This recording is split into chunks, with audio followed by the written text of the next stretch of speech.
Welcome to another episode of Mike's Money Picks. Today on the podcast, we are continuing our Best Ball 2024 series with 10 players that I am currently fading in best ball drafts. Now, I do want to clarify this, though. When I say that I'm not drafting these players, everything in best ball is always in relation to cost and in relation to value. For instance, if you have the 12th pick in a best ball draft right now, and Jahmyr Gibbs falls all the way to the 12th pick. Well, that's not anything new. That's not anything special because he's usually going to fall to the 12th pick, right? And you're not exactly excited to draft Jahmyr Gibbs with that 12th pick. Personally, I think the 12th pick is the worst slot of the 12. That's just how I feel right now. I absolutely can't stand getting the 12th pick. Anyway, if I'm sitting there with the 4th pick in the first round and Jahmyr Gibbs falls all the way back to me at pick 21, then I'm really excited and I really think I have a value because this guy who normally goes at the 12th pick has now fallen to me at pick 21. The same concept is true here with my 10-player fades. These are guys that I'm fading at their current ADP and at where they're current. But that doesn't mean that if I'm sitting in a draft and this guy just keeps falling down the draft board, that I'm not going to take them and I'm not going to get some exposure to them. I just want to get exposure to them at what I feel is their current or what I feel is their correct value and where I feel they should be drafted. Now, also, best ball is a very fluid game. So like I'm sitting here recording this on July 7th. We still have almost 2 months before the kickoff of the season. So these players' values may absolutely change before the season kicks off. In fact, I think it's almost certain that they will change in one way or another before the season kicks off. So as the summer continues, I might end up drafting some of these guys in some best ball drafts, but it's going to be at a much different cost than where they are at right now. So before we dive in and disclose who those 10 players are, I do want to make sure you guys are aware that our best ball products are available on patreon.com/Mike's Money Picks. We have our best ball stacking guide and our rankings are going to be going up soon. And then also, if you subscribe, patreon.com/Mike's Money Picks, you will get our weekly DFS cores for golf, college football, NFL, and college basketball once the regular season comes around. So if you want to go ahead and be early on all those, go ahead and get in on the action now. And if you were looking to try any new best ball site, we have promo codes for all of them. Underdog, DraftKings, Drafters. Check the description if you're listening on audio or if you're watching on YouTube. The promo codes, the links are in the description if you would like to get a head start or a deposit match on all of these websites that you can draft for best ball drafts. Now, lastly, if you're watching on YouTube, please like and subscribe. Helps me out a ton, and I really do appreciate it. And if you're listening on audio, please rate and review. Now, let's go ahead and dive into the 10 players that I'm currently fading in best ball 2024. Now, as we've done with our other best ball episodes, we are going to break it down position by position. And I got to say, it was really tough to pick out a quarterback that I'm like actively going out and fading. But there is one that I have just not drafted a whole lot of, and there is a myriad of reasons why. So like first off, the reason why there's not a whole lot of quarterbacks to fade is because you're looking to use quarterbacks as stacking partners, right? So if you draft a receiver from whatever team, eventually you're going to end up drafting a quarterback from whatever team, right? Just because you want to create as many stacks as possible. So there's one quarterback that I don't think is being valued correctly at his ADP, but is also very difficult to draft because of how you have to stack this quarterback. And so the quarterback that I'm currently fading in best ball is Jordan Love. And that is not because I'm not a believer in Jordan Love. He was great over the second half of last season. He was great in the playoffs. I think he's got a bright NFL future. I think the only concern that I would have for him is the fact that now the NFL teams do have one full season of game film on him. They might be able to adjust the game plan for him a little bit. And he did have a few dud games last season that, wouldn't surprise me if he had a few this year. But anyway, why I'm currently not drafting him is I think that from a pure fantasy perspective, I think that he belongs in the Jaden Daniels, Caleb Williams tier of quarterbacks as not quite a sure thing, but a lot of upside. But he's being drafted in the Kyler Murray, Dak Prescott, Joe Burrow tier, which are guys that we have seen be top 5 fantasy quarterbacks over the course of a season, year in and year out. So I just don't think that Love belongs being drafted up there with the likes of Murray, Prescott, and Burrow. That's just how I feel. And also, I think that he's really tricky to draft and stack right now. Jordan Love, that is. And the reason why is because of how his receivers are being drafted.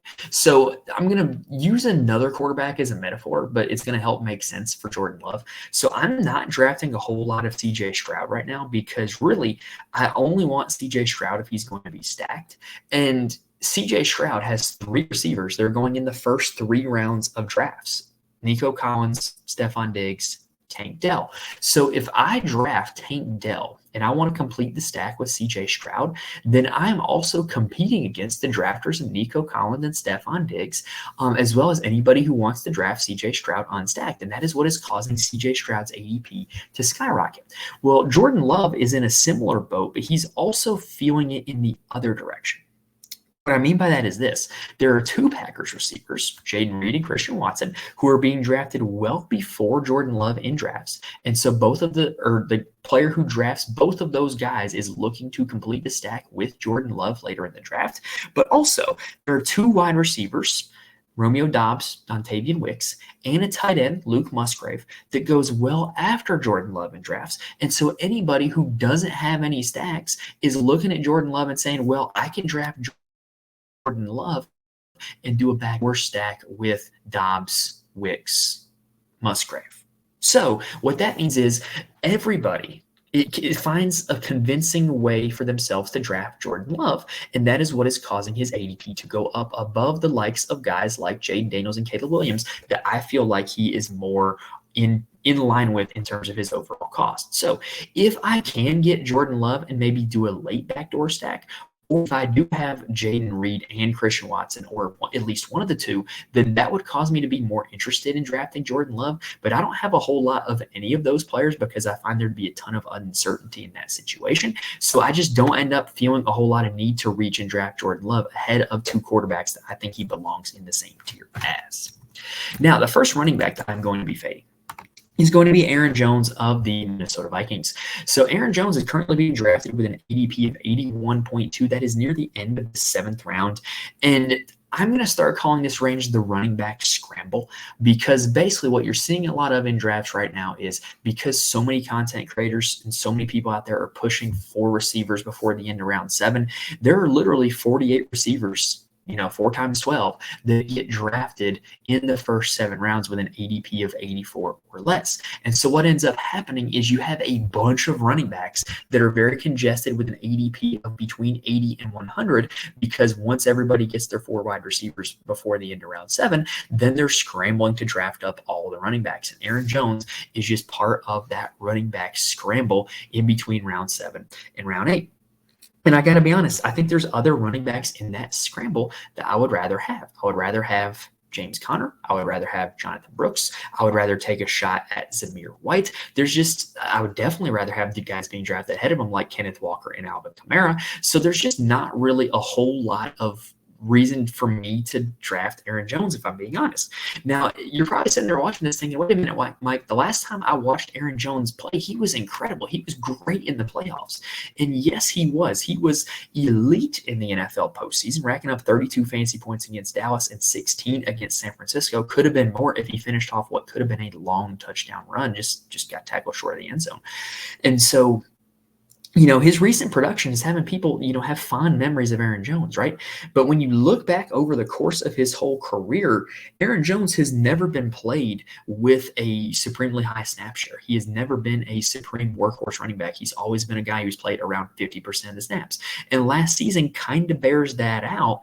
And when you look at the end of the season, 58% snap share against Minnesota, 84% snap share against Chicago, 63 against Dallas, 82 against San Francisco. Those are much higher numbers than what we're accustomed to seeing out of Aaron Jones, right? And so why was that? Well, the reason why that was is because Aaron Jones only played in 11 regular season games last season. Because he missed so many other games, he was fresh at the end of the season and the Packers were in contention, so they were able to give him this massive workload that allowed him to score a ton of fantasy points near the end of the season. I just don't see that being the case this year in Minnesota. This is a guy who's never been a true workhorse running back, and when he is, he gets hurt. And so I just kind of see that being the same case in Minnesota, even with the change of scenery. And oh, by the way, last year for Minnesota, just because Cam Akers and Alexander Madison were playing a ton of snaps, it did not lead to a ton of fantasy points. That is still not a super potent offense with not really a whole lot of offensive line help. So I just think Aaron Jones has a whole myriad of factors going against him, and he is not one of the guys in the running back scramble that I am going to rush to draft. Now, the next guy that I'm going to be fading at running back is going to be Trey Benson. He is the first of a few rookie running backs I'm going to be fading. And look, this is not complaining about Trey Benson's talent. It's complaining about Trey Benson's situation. He's currently being drafted with the 108th pick. A lot of people are drafting him in designed to be their third running back in best ball drafts, right? So a guy that can, start in the flex some weeks, a guy that can, pop off and maybe, spell your RB1 or RB2 if they're on a bye or injured. But I just don't really think that's where he should be drafted right now, right? His main competition is James Conner in Arizona, who is a 3-down back. If you look at James Conner's stats, James Conner plays a ton of snaps. He sees a ton of opportunity. He does not come off the field for a lot of reasons. He ranked 12th in running backs and ranked 21st among all running backs and carries. So James Conner sees a big workload when he is out there on the field. And, everybody likes to point out that James Conner, gets injured a lot. But in the last 4 seasons, James Conner has played between 13 and 15 games every season. So what that means is, subtract it from 16 that you get in the best ball regular season.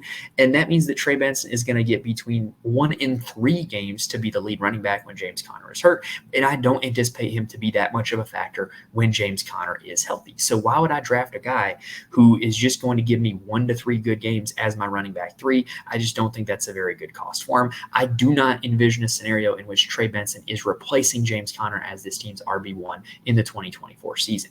If you do think that if you do think that Trey Benson replaces James Conner as the RB1, then absolutely draft Trey Benson. But I just don't see that happening, and so I'm not on board with where he is being drafted right now.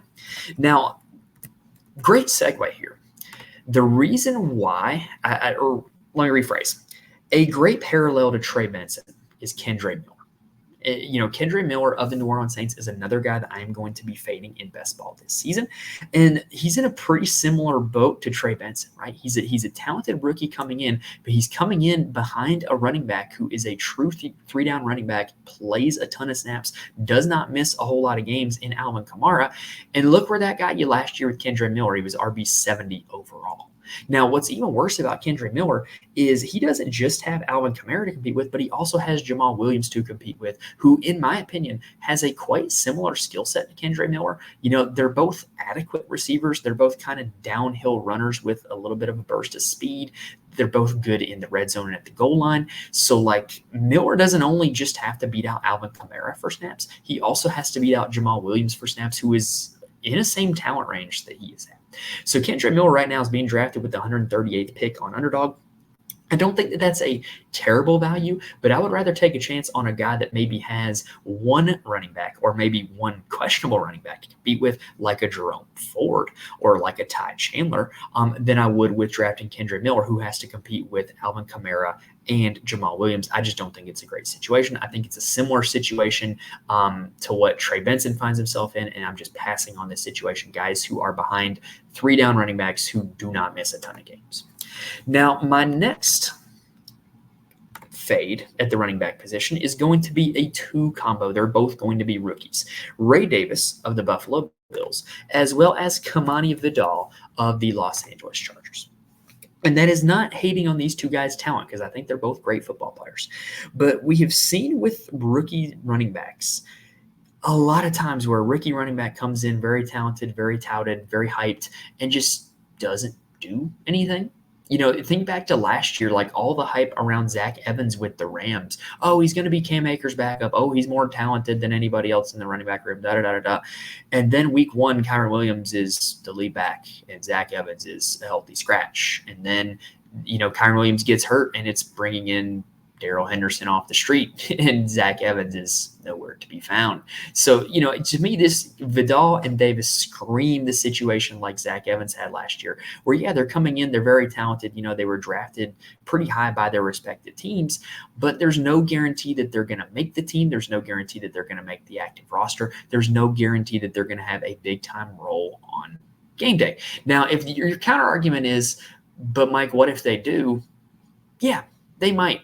I just don't think it's very likely. And so I'm avoiding drafting these 2 guys. I would rather let somebody else take the chance on these 2. And I would rather draft somebody who has a more sustainable, more certain role in that same price range than the 2 rookies, Ray Davis and Kamani Vidal. All right, so that does it for the running back. So let's take a quick breather, and then we're going to transition on over and talk about some pass catchers. All right, so my first fade at the wide receiver position is going to be Devonte Adams of the Las Vegas Raiders. Yes, I know this is a bit of a surprise. It's a big name to be fading, but let's talk about it. So, if I'm drafting somebody in the first and second round of a best ball draft, then I really want those guys to be studs. I want them to be locks. I want them to be guys that are going to be starters week in and week out in my lineup and be contributing scores all season long. If there are question marks with those players, then I want them to have a profile that just screams immense upside, right? So, an example of that would be Devon Achane of the Miami Dolphins, right? Like, the question is he going to be the lead running back? How much snaps is he actually going to play? How many games is he actually going to play, right?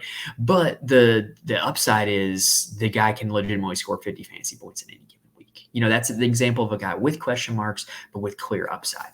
With Devonte Adams, I see all of the question marks, but I don't see any of the upside other than the fact that his name is literally Devonte Adams and he's been a top 10 fantasy receiver for the last half decade, right? So let's go ahead and break it down. So Devonte Adams, when you look at his seasons, has legitimately regressed in fantasy production in 3 straight seasons, going from 25.6 fantasy points per game in 2020 down to 21 in 2021, 19 in 2022, 15 in 2023. Last year was his first finish outside the top 10 wide receivers in fantasy points per game since 2017. So obviously he is showing signs of his age and showing signs of regression, right? Now, secondly, he only really had 4 usable weeks in 2023. There were only 4 games where he finished in the top 15 among all wide receivers at the position. Now, granted, these 4 games were quite special. He had a 37 against Indianapolis, had a 24 against the Chargers, but there's just had a 42 against Pittsburgh. But there's just not a whole lot of consistency there. There's not a whole lot of times that he really would have cracked your lineup if you had a great best ball team. And also, here's the problem: is even if a guy has question marks, can I get this guy in best ball involved in a stack? And with the answer with Devonte Adams, at least right now, as I record this in July, is a resounding no. We don't know who the Raiders quarterback is going to be. And if it's Aiden O'Connell, he did not exactly, wow anybody last season with the snaps he played. If it's Gardner Minshew, I think that boosts Devonte Adams just a little bit. But who's to say they're not just going to go with Aiden O'Connell if Minshew struggles? Also, you got to look at the team's profile with Antonio Pierce as the interim head coach last year. They were a significantly more run-heavy team. They did not pass the ball a whole lot at all under Antonio Pierce. And so Devonte Adams is a guy that, is kind of dependent on volume to score because his team's not going to be scoring a whole lot of touchdowns. And so if that passing volume is going to go down and it's going to be coming from an inefficient quarterback and he's going to be aging and probably not going to be able to get the same amount of separation that he used to, this just amounts to a guy that to me does not have the same value that he has had in years past. And that ADP of pick 19 on Underdog is way too high. I would rather take the likes of Chris Olave, Deebo Samuel, and I would even rather take a chance at Brandon Ayuk, even if he might end up getting traded to another team, than drafting Devonte Adams with the 19th overall pick.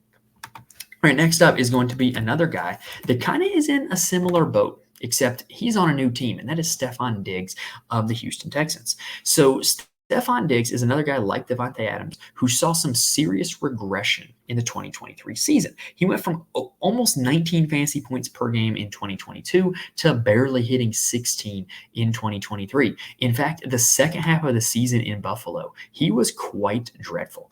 After week 9 of the 2023 season, he never finish better than wide receiver 15 in a given week, never hit 20 fantasy points in a given week after week 9 of the season. Now, why is that significant? I believe week 9 or somewhere around there is when Joe Brady took over as the offensive coordinator of the Buffalo Bills. And very clearly, there was not the same effort to get Stefon Diggs the ball. And why might that be? Maybe because Stefon Diggs just isn't effective and isn't separating in his routes the way that he used to. I think that that's a very clear possibility. And now he gets to go to Houston where he is not like the clear wide receiver 1. He's going to be competing with Nico Collins and Tank Dell, who I think both of whom lure away lucrative targets from Stefon Diggs. And what do I mean by that? Nico Collins is going to be the deep shot guy. He's going to be the guy who gets, the deep targets, the jump balls, the big plays. They're all going to go to Nico Collins.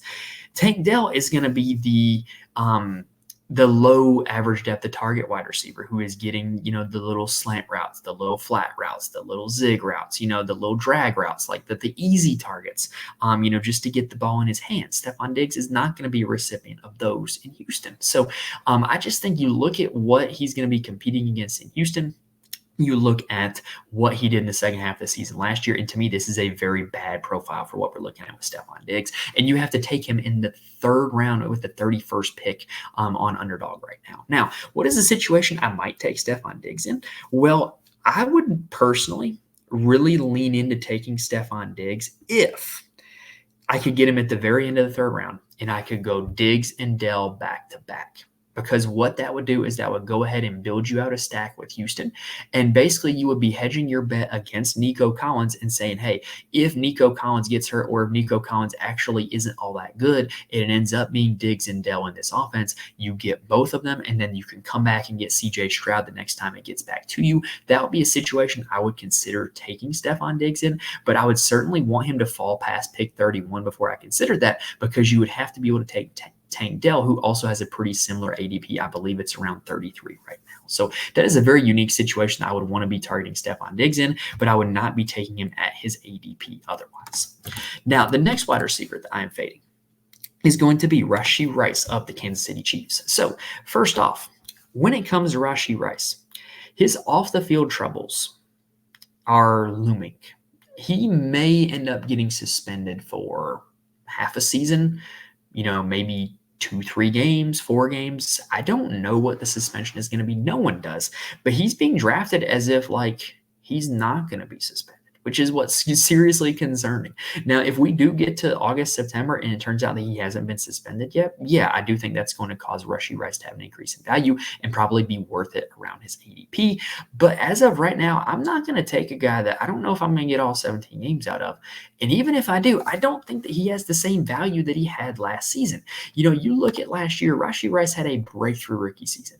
When he finally became a full-time player around week 12 of last year, he was an elite option, and he rewarded anybody who, was willing to take him in the late rounds of a best ball draft last year, right? But it's not going to be the same situation that it was last year with the Kansas City Chiefs. So Rashod Rice was highly dependent on volume to score those fantasy points. He is not a guy who gets deep targets. He is not a guy who scores a lot of touchdowns. The Chiefs are a team that gets really creative in the red zone. They spread out their touchdowns. They score touchdowns in all kinds of different ways. Rashod Rice is not a guy who scored a lot of touchdowns. And like I said, he's not a guy who got a lot of deep targets. Well, and now also he's got significantly more competition to compete for targets. You look at what the Kansas City Chiefs used to do in their offense before they lost Tyreek Hill. They were taking deep shots to Tyreek Hill. They were using Tyreek to take the top off the defense. It was just a different offensive profile, right? Well, Rashod Rice played with the Chiefs when they didn't have Tyreek Hill. They had nobody to take the top off, and they used Rice as their wide receiver one, as this possession receiver getting short and intermediate targets. And now they have acquired Hollywood Brown from the Cardinals, and they drafted Xavier Worthy out of Texas, who are probably two of the top 5, if not the top 2 fastest wide receivers in the league that are certainly going to be used to take the top off the defense. And I just think there's going to be this different target distribution in Kansas City. I don't think you're going to see the same amount of these short intermediate targets to Rashod Rice. And so even if he does not get suspended, I don't think you're going to see a guy who gets the same workload that he has had the last few years. And I think that ADP of 68 is an incredible misprice with or without the suspension.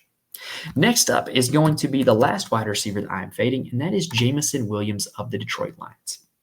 So let's talk about Jameson Williams' career real quick.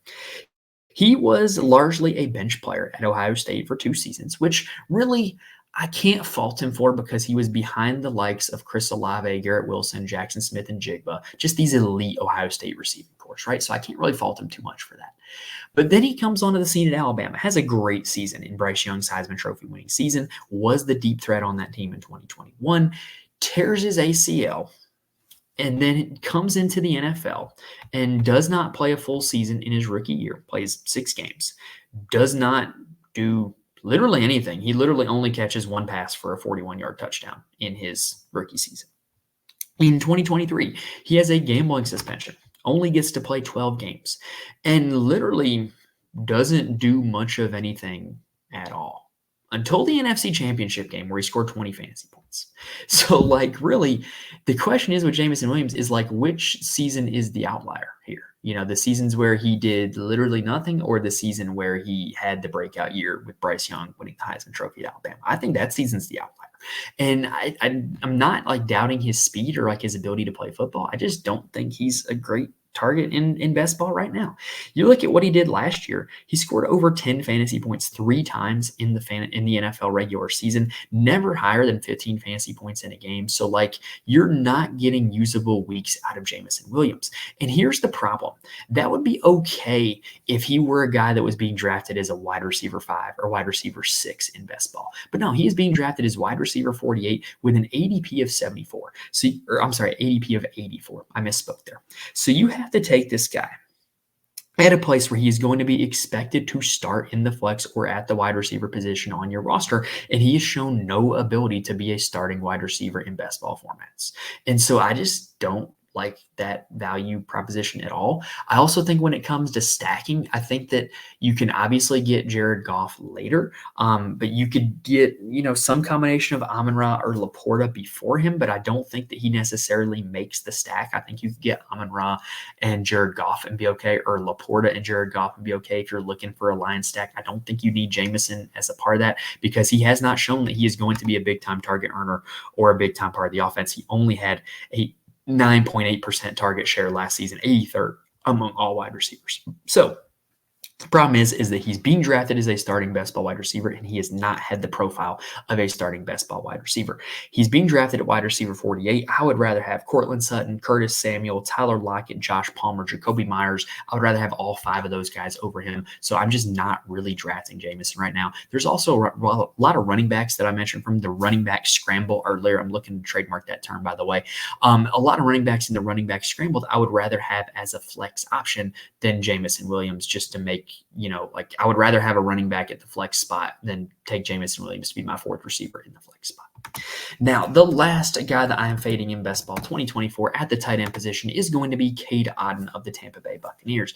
Look, it's really hard to find a tight end to fade because, I kind of looked at my portfolio and I kind of have almost all of them, because you find yourself drafting tight ends at different times of drafts, completing different stacks. You just end up with a diverse portfolio of tight ends, right? But one that I do not have is Cade Otton. And there's a very simple reason why. In the regular season last year, he was quite bad. Now, in the playoffs, he had 16 and 17 fantasy points in the 2 games against Philly and Detroit. He was great.